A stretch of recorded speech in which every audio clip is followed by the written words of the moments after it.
ஒடுக்கப்பட்டவர்கள் சார்பாக கேட்கிறேன் உரிமை, அடைக்கப்பட்டவர்கள் சார்பாக கேட்கிறேன் உரிமை, ஒடுக்கப்பட்டவர்கள் சார்பாக கேட்கிறேன் உரிமை. வேறு ஒன்றும் நாம் செய்ய தேவையில்லை. கேட்போம் உரிமை, கேட்போம் உரிமை. டெல்லி முழுவதுமே ஒரு கலவர சூழ்நிலையில் இருக்கிறது. விவசாயிகளை எதிர்கொள்வதற்காக இரண்டாம் உலகப் போர் சமயத்தில் நாஜிகளும் ரஷ்யர்களும் பயன்படுத்திய அந்த ஆன்டி டாங் பேரிகார்டை வச்சு அதற்கு பின்னால கான்கிரீட் ஊற்றி இன்னும் வலிமைப்படுத்துறாங்க.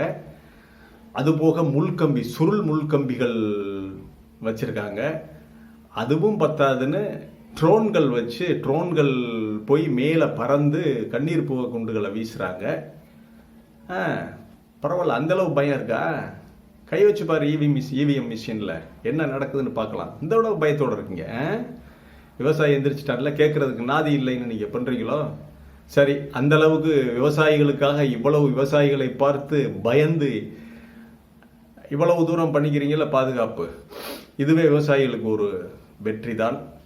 உங்கள் சாமியார் கூட்டம் இப்படி ஒரு போராட்டம் பண்ணுச்சுன்னா நீங்கள் ட்ரோனுக்கு பதிலாக மலர் மாதிரி இப்போ ஹெலிகாப்டரில் பூக்கள் கொண்டு போய் தூவுவீங்க. உங்கள் சாமியார் கூட்டம், இந்த சாமியார்கள் பரதேசி சன்னியாசிகள் பண்ணால் அதுக்கு மலர் தூவுவீங்க. விவசாயிகளுக்கு கிடைத்த பரிசு இந்த நாட்டில் உழுது பயிரிட்டு காலம் காலமாக உனக்கு சோறு போடுற விவசாயிக்கு பரிசு ட்ரோனில் கொண்டு வந்து கண்ணீர் புகை குண்டை தூவுவீங்க. சரி, சந்தோஷம், ஏற்றுக்கொள்கிறோம். சரி, போராட்டம் தொடர்கிறது. அந்த கண்ணீர் புகை குண்டை கொண்டு அந்த கிளிப்பிங்ஸை பாருங்க, பார்த்துருப்பீங்க, எல்லா டிவியிலையுமே பார்த்துருப்பீங்க.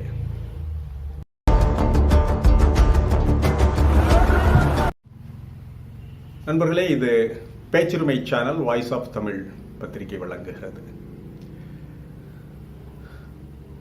அதாவது, நெஞ்சு பொறுக்குதில்லையே இந்த நிலைகட்ட மாந்தரை நினைத்து விட்டால் என்று பாரதி சொன்னான்.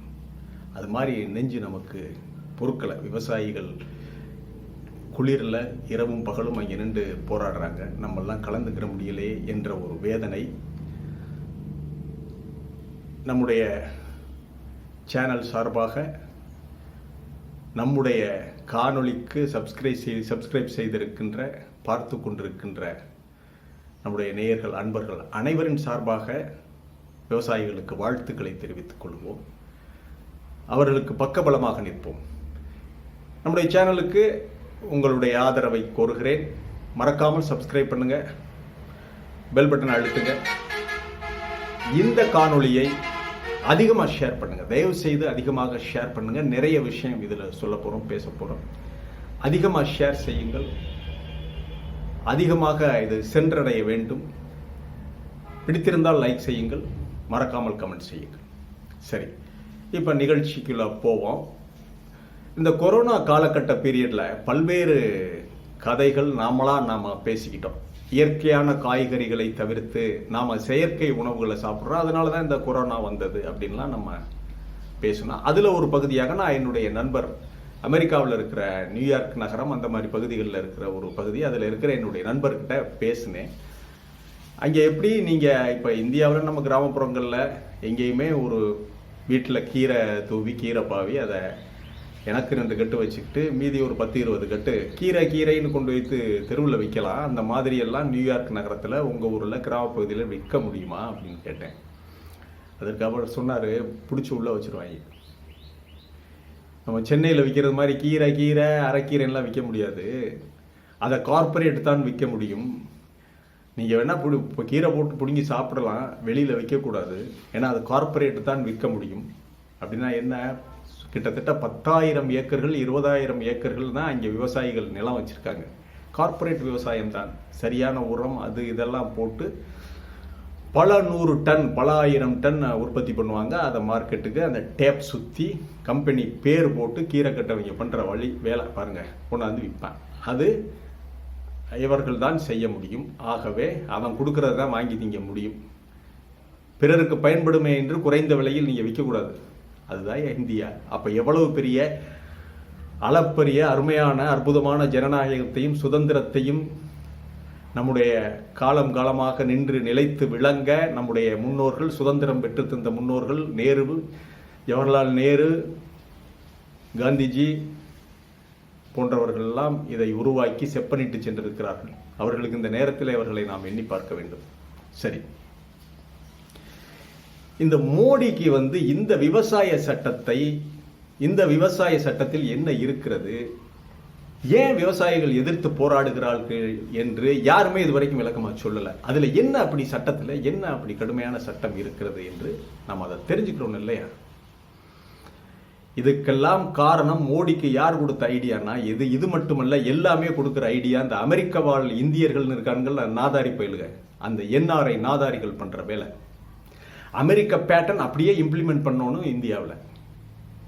அது 20-25 கோடி பேர் இருக்கிற இடம் அமெரிக்கா, மிகப்பெரிய நிலப்பரப்பு, நம்மை விட பெரிய நிலப்பரப்பு, அவனுக்கு சரியா வரும்.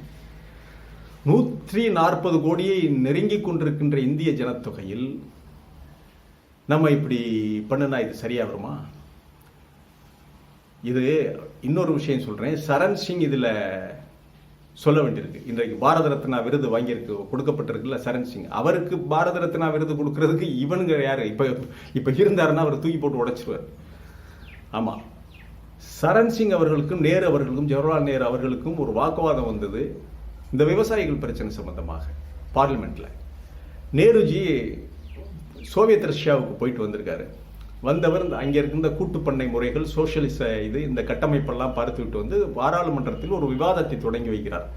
நாமளும் அந்த மாதிரி சோவியத் ரஷ்யா மாதிரி கூட்டுப்பண்ணைகளை கொண்டு வரலாமா? நம்முடைய விவசாயிகள் எல்லோருமே ஒற்றுமையாக வரப்புகளை எடுத்துவிட்டு, வரப்பு நமக்கு ஒரு பெரிய தடையா இருக்கு, வரப்புகளை எடுத்துவிட்டு மொத்தமாக எல்லோரும் நிலத்தில் பாடுபட்டு பிரித்து கொள்ளலாமே, பங்குகளை எல்லாரும் பிரித்து கொள்ளலாமே அப்படின்னு சொன்ன உடனே அப்போது அங்கே இருந்த பார்லிமெண்ட்ல இருந்த இளம் பார்லிமெண்டேரியன் திரு சரண் சிங், பாரத ரத்னா சரண் சிங் எந்திரிச்சார் கோபத்தோட.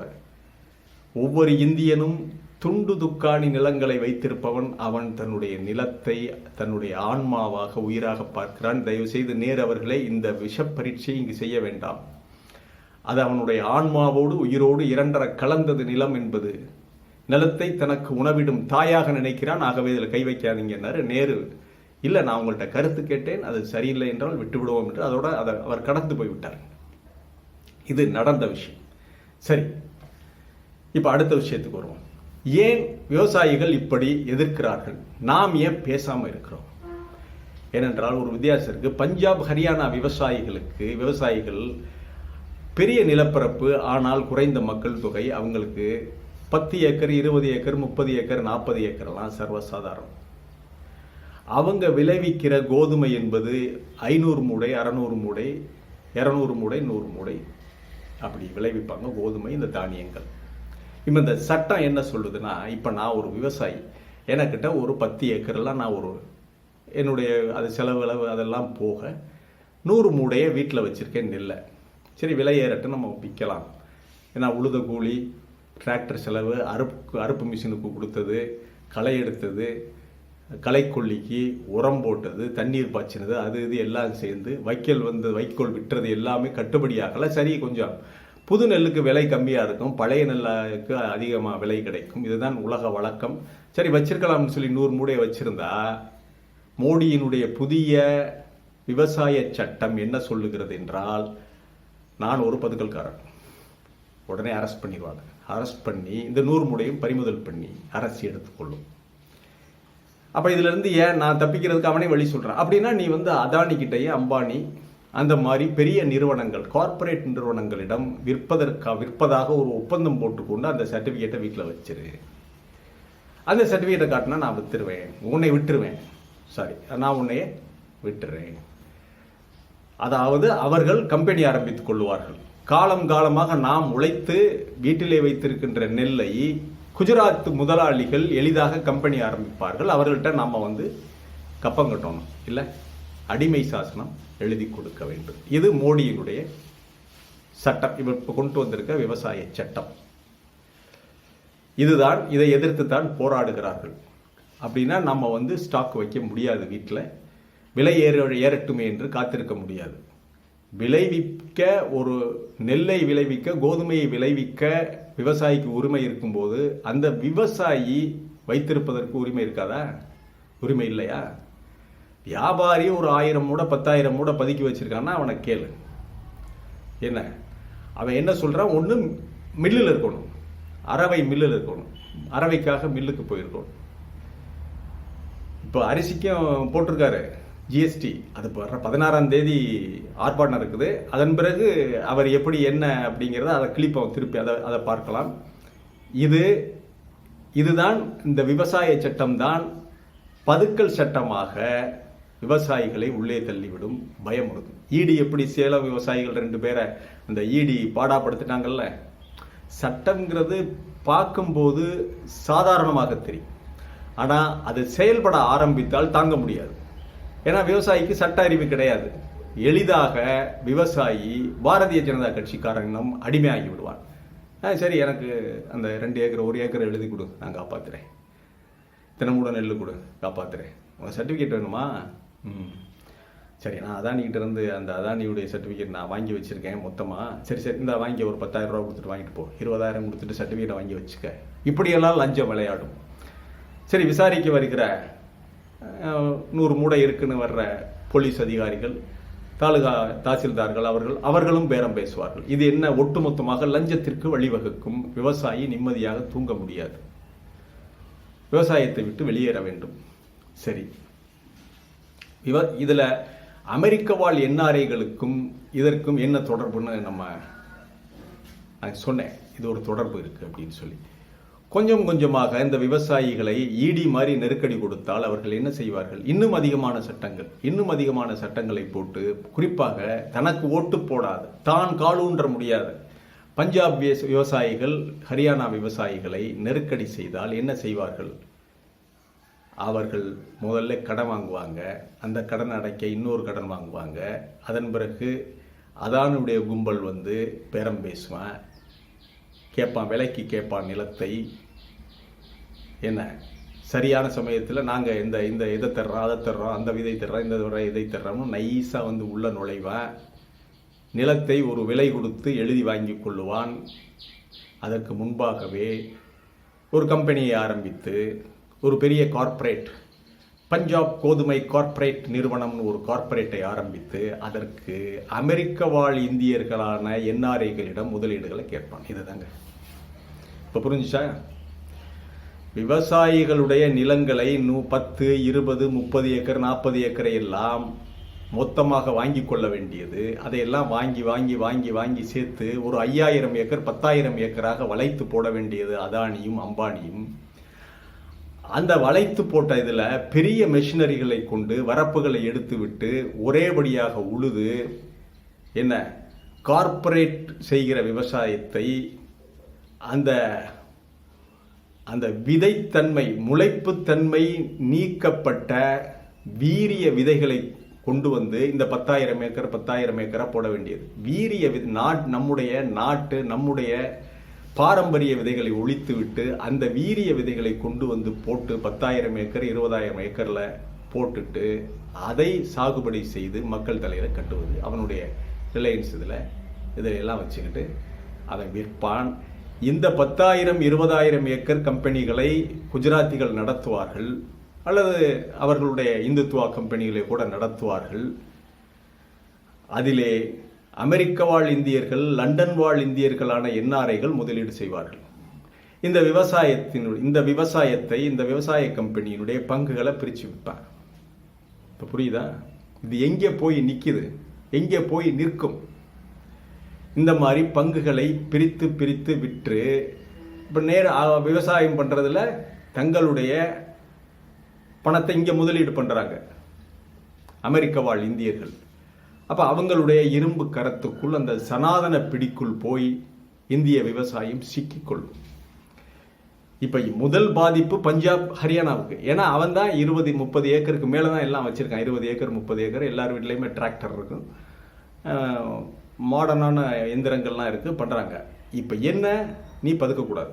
அதாவது நெல்லை உடனடியாக வந்த உடனே நெல்லோ கோதுமையோ எதை நீ போட்டிருக்க, எண்ணெய் வித்துக்கள் இல்லை மக்காச்சோளம். சோளம்ங்கிறது உங்களுக்கு மிகப்பெரிய, அமெரிக்காவில் சோளம் பயிரிடுறது பெரிய செலவு பிடிக்கிற விஷயம். இவன் என்ன நினைக்கிறான்னா, இங்கே ஒரு 10,000 ஏக்கர் 20,000 ஏக்கர் 1,00,000 ஏக்கரில் ஒரேபடியாக மக்காச்சோளம் போட்டு எண்ணெய் வித்துக்களை போட்டு இது பண்ணி அங்கே கொண்டு இது விற்கலாம். இவனுடைய ஐடியா. நம்ம எக்கெடுக்கிட்டா என்ன? அதுதான் ஆரம்பத்தில் சொன்னேன்னா, 10 கீரைக்கட்டை எடுத்து கொண்டு போய் விற்பதற்கு சுதந்திரம் இருக்கிறதா இங்கிலாந்துலையும் லண்டன்லையும் அமெரிக்காவிலும் என்றால் இல்லை. அந்த சுதந்திரத்தை வழங்கி இருக்கிற சுதந்திரத்தை பிடுங்குவதுதான் மோடிஜி அவர்களுடைய திட்டம். இப்ப புரியுதா? இவர் போய் பாரத ரத்னா விருதை சரண் சிங் கொடுக்கிறார். சரண் சிங் உயிரோட இருந்திருந்தா தெரியும். அதெல்லாம் கோபக்கார மனுஷங்க. அவர் ஒரு தடவை நடத்தினார் டெல்லியில் விவசாயிகளை கூட்டி மிகப்பெரிய பேரணி. திக்காயத்துங்கிறவர் இவங்கெல்லாம் சேர்ந்து நடத்தினாங்க. டெல்லியே குலுங்கிருச்சு. அப்படியே விவசாயிகளுடைய பலத்தை முதலில் இந்தியாவில் காட்டியவர் சரண் சிங் தான். சௌத்ரி சரண் சிங் விவசாயிகள் மத்தியில் மிகப்பெரிய பலத்தோடு இருந்தவர். இன்றைக்கும் அவருடைய பையன் அப்னா தளம்னு வச்சிருக்காரு. அஜித் சிங் நினைக்கிறேன், அஜித் பவார் சிங், அஜித் சிங். ஆகவே இதுதான் திரு மோடி அவர்கள் கொண்டு வர இருக்கின்ற இந்த விவசாய சட்டம். இதைத்தான் பின்வாங்கினர். திருப்பியும் அந்த சட்டம் வரும். அது கைவிடலை. அதாவது செயல்படாமல் இந்த ஃப்ரோசன் ஸ்டேட்டஸ் செயல்படாத தன்மையில் இருக்கிறதை தவிர சட்டம் நிறைவேற்றப்பட்டு விட்டது என்பதுதான் உண்மை. ஆகவே இவ்வளவு பெரிய அயோக்கியத்தனமான சட்டத்தை யாரை முன்னிட்டு கொண்டு வருகிறார்கள்? கார்ப்பரேட்டுகளை முன்னிட்டு கொண்டு இந்த சட்டத்தை கொண்டு வருகிறார்கள். கார்ப்பரேட்டுகளுக்கு பின்னணியில் ஒளிந்திருப்பது யார்? அமெரிக்க வாழ் இந்தியர்கள், என்ஆர்ஐகள். பின்னாடி இவங்க கம்பெனி ஆரம்பிச்சு இது பண்ணும்போது விவசாயிகளை எல்லாம் தெறிக்க விட்டுட்டு ஓடிட்டாங்கன்னா ரொம்ப ஈஸியாக எளிதாக நிலத்தை வளைத்து, அதெல்லாம் பஞ்சாப் அருமையான வளமான மண். அது பொன் போட்டால் பொன் எடுக்கலாம், அப்படி ஒரு வளமான பூமி. அந்த பூமி சட்லஜ், ரவி, பியாஸ் உள்ளிட்ட சிந்து நதி பாய்கின்ற வளமான பூமி. தண்ணிக்கு பஞ்சமே இல்லை. அங்கே என்ஆர்ஐகள் முதலீடு செய்வாங்க. அதை விவசாயம் பண்ணி ஒட்டுமொத்த குஜராத் முதலாளிகளும் விவசாயியை தள்ளிவிட்டு மிகப்பெரிய கனரக எந்திரங்களை கொண்டு வந்து இறக்கி, வீரிய விதைகளை கொண்டு வந்து இறக்கி ஒரு வழி பண்ணுவான். விவசாயத்தை கார்ப்பரேட்டாக மாற்றுவான். நாம் வேடிக்கை பார்ப்பதுதான் பெரிய அயோக்கியத்தனம். இன்று பஞ்சாபுக்கு வந்திருப்பது நாளைக்கு வேறொரு வடிவத்திலே நமக்கும் வரலாம். இந்த மோடி மீண்டும் திரும்பி வந்தால் வேறொரு வடிவத்திலே விவசாயியின் கழுத்துக்கு கத்தி வைப்பார்கள் இந்த பாரதிய ஜனதா கட்சிக்காரர்களும் வெளிநாடு வாழ் RSS பிஜேபியினர், வெளிநாடுகளிலே வாழுகின்ற இந்த அயோக்கிய கும்பல், இந்த என்ஆர்ஐ கும்பல். அவர்கள்தான் இவர்களுக்கு அவ்வளவு சப்போர்ட், முழுமையாக அவர்களை ஆதரிக்கிறார்கள். நான் இன்று பஞ்சாபுக்கு, நாளை தமிழகத்திற்கு வரலாம். ஏற்கனவே நம்ம நிறுத்திட்டோம். எண்ணெய் எடுக்கிற அந்த மீத்தேன் எரிவாயு, இந்த மாதிரி தமிழகத்தினுடைய நெற்களஞ்சியம்.